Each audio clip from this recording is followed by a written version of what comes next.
สื่อมวลชนของสถานีวิทยุโทรภาพนครหลวงจันทร์ได้รับฟังการเผยแพร่เวียกงานประกันสังคม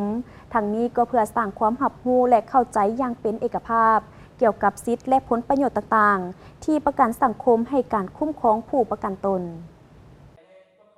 องค์การประกันสังคมแห่งชาติได้ลงมาเผยแพร่เวียกงานประกันสังคมให้สื่อมวลชนสถานีวิทยุโทรภาพนครหลวงจันทร์ในวันที่28 พฤษภาคม 2025โดยการเข้าร่วมของท่านบุญทวีสมศรี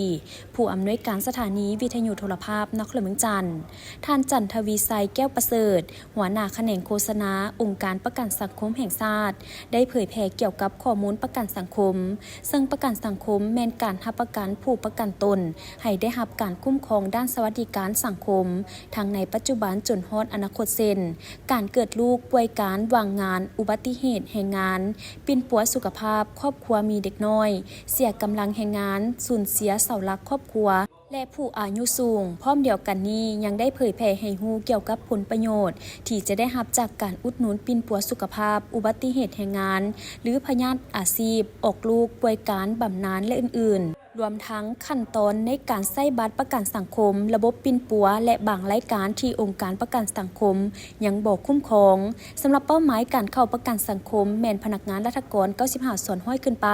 พนักงานเอกชนพนักงานเฮ็ดเวียกกับองค์การจัดตั้งสากลและแบบสมัครใจในพิธีบรรดาผู้เข้าร่วมยังได้ประกอบคำเห็นแลกเปลี่ยนและถามเกี่ยวกับข้อมูลที่มีความสนใจเป็นต้นผู้เป็นลูกและเมียจะได้รับผลประโยชน์เช่นเดียวกันกับผู้ประกันสังคมบ่